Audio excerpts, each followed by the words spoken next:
Hello students, welcome to EPG Pathshala. In this module, we shall study about vermicomposting of solid waste.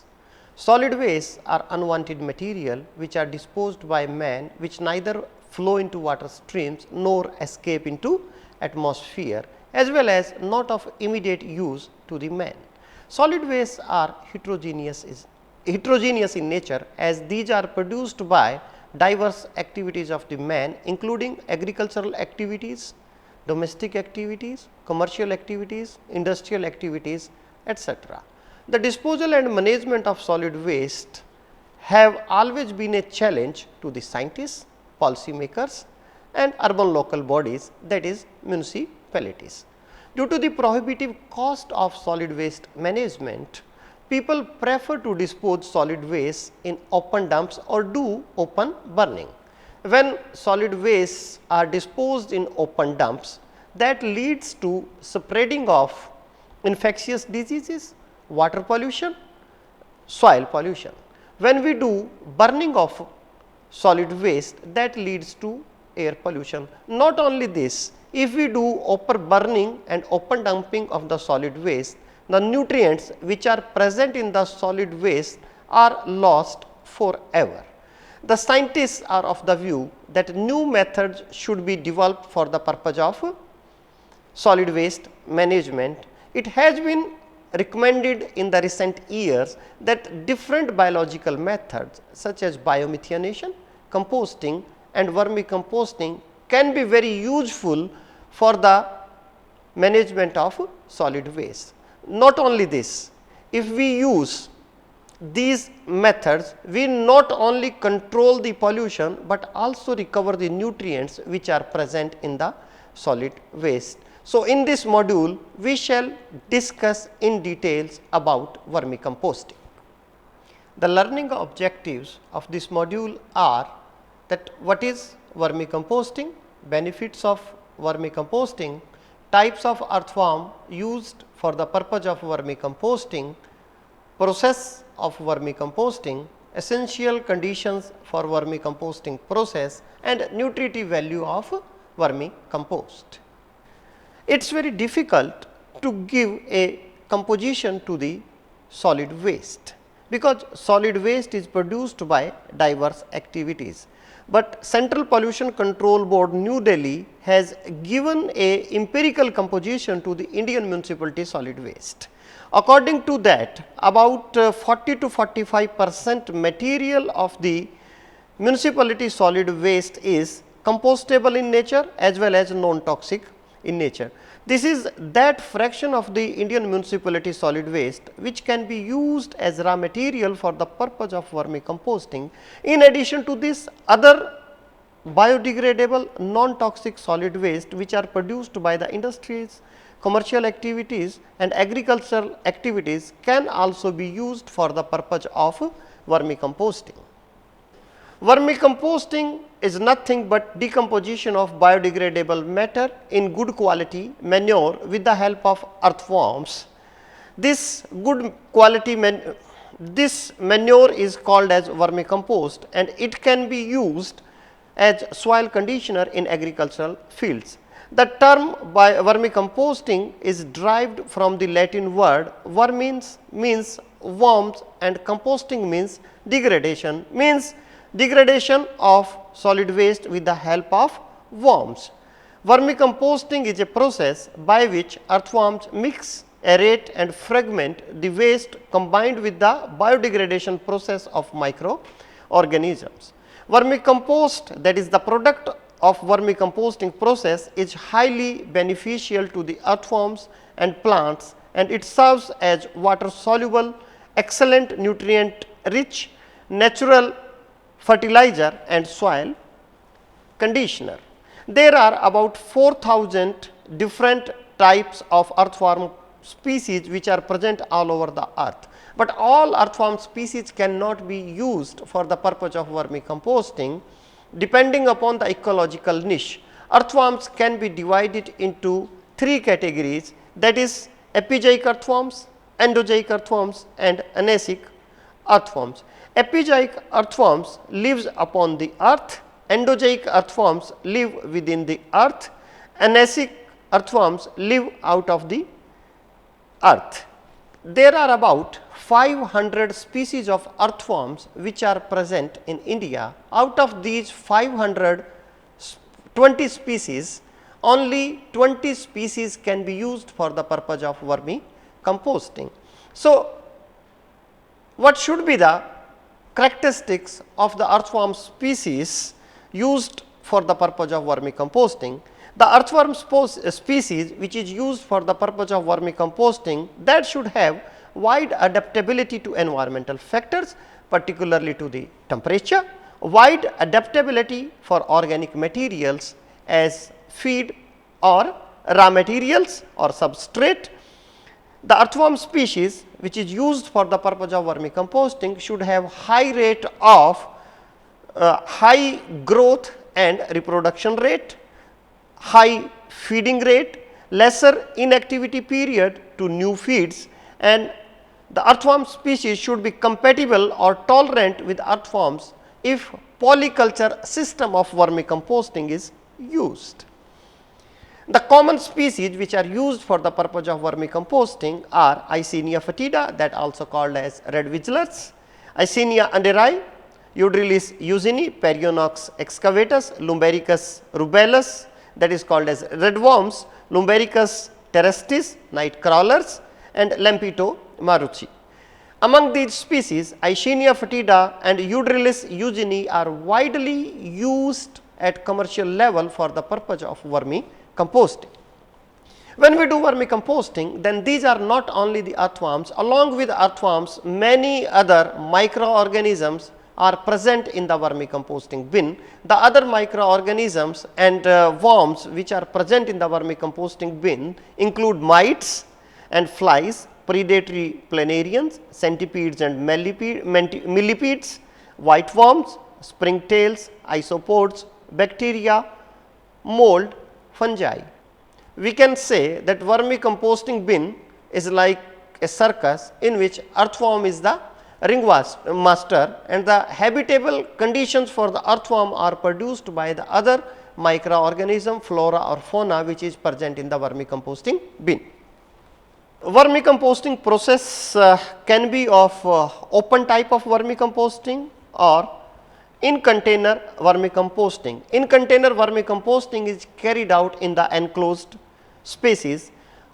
Open vermicomposting system, also called as windrow vermicomposting system. The different types of windrow systems are low cost floor beds, gentry fed beds, raised gantry fed beds, and Dorset wedge style beds. In container vermicomposting systems include different types of bins, batch reactors, continuous flow system, and tray or stacking systems of vermicomposting. The different steps of vermicomposting. Vermicomposting process is carried out in a number of steps. The major steps of vermicomposting process are collection and separation of solid waste. This phase involves the collection of waste followed by processing, which involves shredding, mechanical separation of the metal, glass, ceramic, and storage of organic waste. The second step of vermicomposting process is digestion of organic waste. Organic wastes are pre-digested or semi-composted for 3 to 5 weeks by heaping the raw material along with cattle dung. This process partially digest or semi-compose the material to make it palatable to the earthworm. Cattle dung and biogas slurry may be used after drying or semi-composting. Wet dung should not be used for the purpose of vermicomposting, because wet dung may lead to production of heat as well as toxic gases, which may be harmful to the earthworms or which may lead to mortality of earthworms in the vermicomposting process. Next step of vermicomposting is preparation of earthworm bed. For carrying out vermicomposting, a concrete base is required to put the waste and loose soil with allow the worms to go into soil. Also, while watering, all the dissolvable nutrients go into the soil along with water. Next step is collection of vermicompost. The completely composted material is separated from the partially composted material by sieving. The partially composted material will again be put in the vermicomposting bed for complete composting, and the final step is storage of the vermicompost. The vermicompost produced during the vermicomposting process is not immediately used. It is allowed to stabilize for some time, and for the stabilization the vermicompost is stored in proper place to maintain the moisture and to allow the beneficial microorganism to grow. Survival of the earthworm during the vermicompost is very important. For the survival of the earthworm in the process, we have to maintain certain conditions. First and most important is the bedding material. Any material that provide the worms with a relatively stable habitat is good for bedding, and the characteristics of a good bedding are that it should have high absorptivity, that is moisture. The bedding must be able to absorb and retain water fairly well for the worms to thrive. The bedding material should have good bulking potential, that is aeration. The bedding material should be packed in such a way that there is an adequate supply of air to support the life of the worms. If the material is too dense or packed too tightly, then the flow of air is reduced, and as a result the worm cannot survive. The bedding material should have low protein and or nitrogen content, means we are talking about the raw material or food source. Low protein or nitrogen source is suitable condition for the worms, because high protein or nitrogen level can result in rapid degradation and its associated heating, creating inhospitable, often fatal to the earthworms. Moreover, heating can occur safely in the food layers of the vermicomposting system, but not in the bedding. Process of the production of vermicompost. The foremost step for the vermicomposting is the selection of a suitable earthworm. Out of about 500 species of earthworms found in India with varied food and burrowing habits, the red worms, that is Eisenia foetida, African earthworm, that is Eudrilus eugeni, and composting worm, that is Perionox excavatus, are some of the species that are reared or used to convert solid waste into vermicompost or manure. The African worm are much preferred over the other two species, because it produces high production of vermicompost in short period of time. Selection of suitable location. Sheltered culturing of worms is recommended to protect the worms from excessive sunlight and rain. Vermicomposting process requires shaded place with high humidity and a cool environment. The waste heaped for vermicompost production are to be covered with moist gunny bags. This helps in maintaining the moisture as well as keeping away the predators. Selection of containers. Cement tanks are constructed to a height of 2 feet, a width of 3 feet, and with the length depending upon the size of the room. The bottom of the tank is made to slope to drain the excessive water for vermicompost unit, and a small sump is built to collect the drained water. The drained water which is collected from the vermi bed, that is called as vermi wash. Vermi wash is a very good liquid fertilizer which can be used for the horticultural crops. In a small scale, vermicompost can also be prepared in wooden boxes, plastic buckets, or in any container with a drain hole at the bottom. Vermicomposting bed. Vermicomposting bed is prepared by placing sawdust, husk or coir waste or sugarcane trash in the bottom of the container. A layer of fine sand is spread over the culture bed, followed by a layer of garden soil. The layers are moistened with water. Bedding material.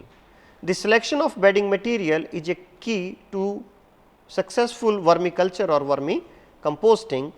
Shredded paper or cardboard makes an excellent bedding, particularly when combined with typical on-farm organic resources such as straw and hay. Paper mill sludge, which has the high absorbency and small particle size, complements the high CN ratios and good bulking properties of straw, bark or wooden shavings. Worm food or raw material or substrate for vermicomposting. Vermicomposting earthworms are very big eater. They eat almost everything which is organic in nature. Under ideal condition, they are able to consume in excess of their body weight each day. Although the general rule of thumb is that half of their body weight per day. The body weight of each earthworm is about 1 gram. So, in general they can consume about half gram per day. Manures are the most commonly used worm feed stock or substrates, with dairy and beef manures generally considered the best natural foods of the earthworms.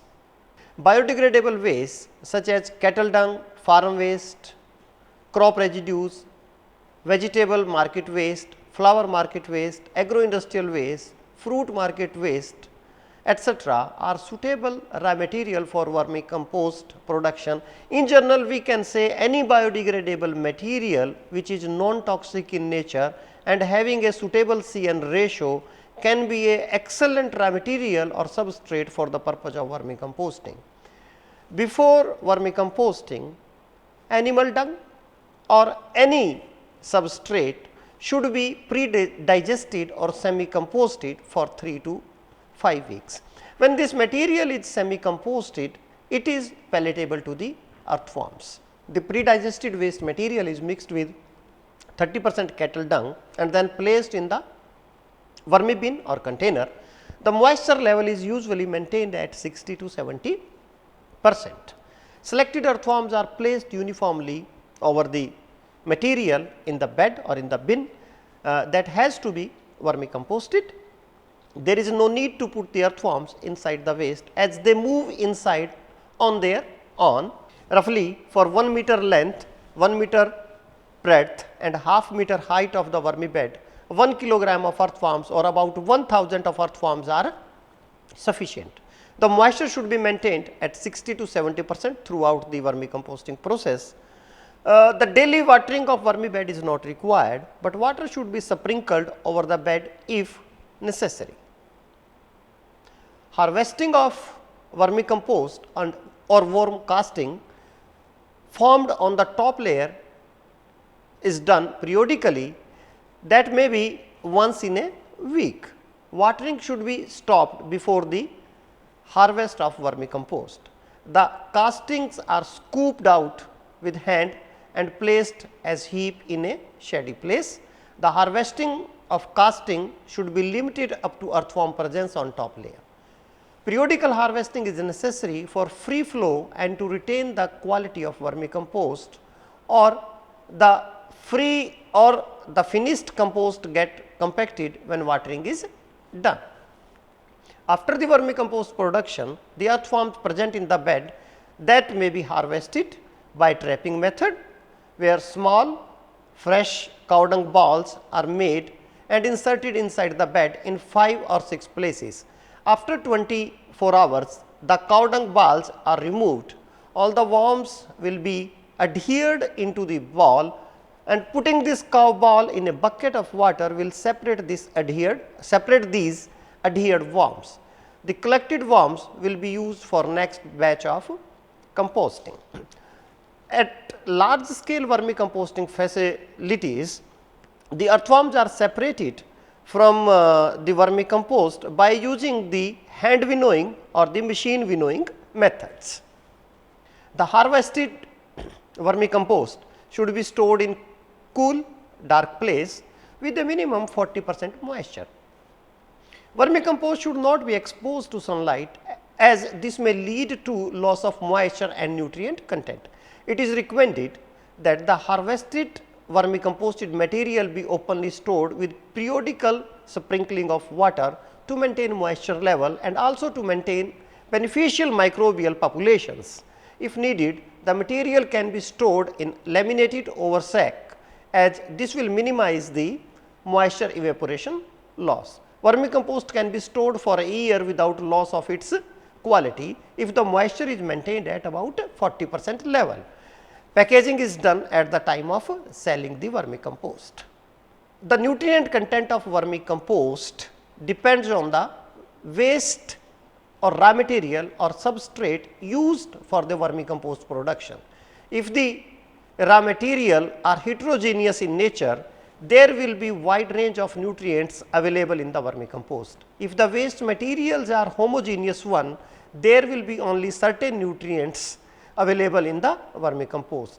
The common available nutrients in vermicompost are organic carbon, nitrogen, phosphorus, potassium, sodium, calcium and magnesium. In addition to this, certain trace elements such as copper, iron, zinc along with sulfur are also present. Now, what are the benefits of vermicompost? Vermicompost, due to its rich nutrient content, serve as an excellent manure or fertilizer to improve soil fertility. The worm casting contains 5 times the available nitrogen, 7 times the available potassium and 1.5 times more calcium, phosphorus and magnesium than found in good topsoil. It has excellent porosity, excellent structure, excellent drainage properties and excellent aeration and water holding capacity and prevents soil erosion. Microbial activity in vermicompost is higher than the soil and organic matter from which the vermicompost has been produced. It is rich in beneficial microflora such as phosphorus solubilizers, nitrogen fixers, cellulose decomposing microflora and the enzymes such as phosphatase and cellulose released enrich the soil microbes. Vermicompost contains earthworm cocoons and increases the population and activity of earthworm in the soil. Vermicompost attracts deep burrowing earthworms already present in the soil. It enhances the decomposition of organic matter in soil. Vermicompost is free from pathogens, toxic elements, weed seeds, etc. It also prevents nutrient loss and increases the use efficiency of chemical fertilizers. Application of vermicompost in agricultural soils play an important role in the plant growth, because vermicomposts are rich in all essential plant nutrients including NPK. The nutrients rich property of the vermicompost produced by the earthworm enhance germination, plant growth as well as crop yield. It also improves root length and structure. It improves quality and shelf life of the product produced from those plants for which vermicompost has been used. It contains valuable vitamins, enzymes and hormones like auxins, gibberellins, etc. Vermicompost also minimizes the incidence of pests and diseases. Bio-waste conversion by vermicomposting reduce waste flow to the landfills. Hence, this is a very economical method. It creates low skill jobs at local level with low capital investment and relatively simple technologies for lesser developed agricultural regions. Application of vermicompost has several environmental benefits also. The use of vermicomposting, the generation of greenhouse gases emission such as methane and nitric oxide produced in landfills or incinerators are reduced. Vermicompost is free flowing, easy to apply, handle and store, and does not have bad or foul odor. Ministry of Agricultural and Rural Development, Department of Agriculture and Cooperation, in the Fertilizer Control Order 1985 has given the specific characteristics or the quality of the vermicompost. According to this, the moisture in the vermicompost should be in the range of 15 to 25%. The color of vermicompost should be dark brown to black. If the vermicompost is dark brown to black in color, this indicates this is highly stabilized and has good amount of humic acids. It should be free from foul odor, rather it should have earthy odor. The particle size, 90% material should pass through 4 mm sieve. The bulk density of the vermicompost should be 0.7 to 0.9 gram per centimeter cube. Minimum content of the total organic carbon in the vermicompost should be 18%. The minimum content of total nitrogen in the vermicompost should be 1%. The minimum total phosphorus content as P2O5 should be 1%. The minimum potassium content as K2O should be 1%. In addition to this, standards for the heavy metals are also given. The arsenic content should be lesser than 10 milligram per kilogram. Similarly, cadmium should be lesser than 5 milligram per kilogram. Chromium should be lesser than 50 milligram per kilogram. Mercury should be lesser than 0.15 milligram per kilogram. Nickel should be lesser than 50 milligram per kilogram, and lead should be lesser than 100 milligram per kilogram of vermicompost. Several people do vermicomposting in the open. Vermicomposting in open is not a recommended method. If we use this type of open system for the purpose of vermicomposting, that time the earthworms can be eaten up by the predators, particularly by the birds and rats. So, it is always advised not to do vermicomposting in this type of systems. This picture shows the concrete vermi beds covered with the crop residues. This type of system should be used for the purpose of vermicomposting. This picture shows another type of the vermi beds which are used for the purpose of vermicomposting. You will see in this picture there are two channels outside the vermi beds. In the first channel, water is allowed to flow because ants are the enemies of the earthworms. If we allow the water to flow in this channel, that time ants cannot cross this channel. So, the earthworms will be protected from the ants. And the second channel that collect the liquid which is leached out from the vermi beds. This liquid, as shown in the another slide, can be collected in a pit. This liquid is called as vermiwash. This is a very good quality liquid manure and can be used for horticultural crops. In the urban areas, 4 chambered bin for the purpose of vermicomposting are recommended. As shown in this picture, in the 4 chambered vermicomposting bin, the walls are perforated. In the first chamber, when we start this process, in the first chamber, waste is added and it is allowed to be semi-composted. When the material is semi-composted, after 3 to 5 weeks, earthworms are allowed to grow in it. Earthworms will feed on this material, and in the meantime, we will start putting the fresh material in the second chamber.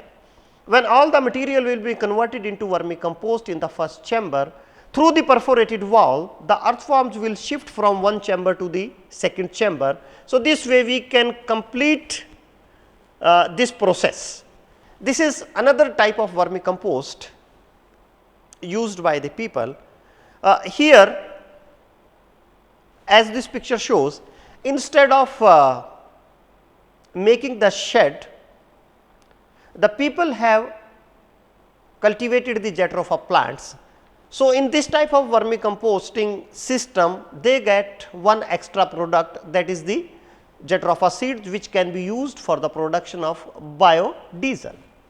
This is another system which is used at the rural level to collect the vermiwash. In this case, the vermi beds are given a angle of 5 degree. So, all the liquid is collected in these containers and used in horticultural crops.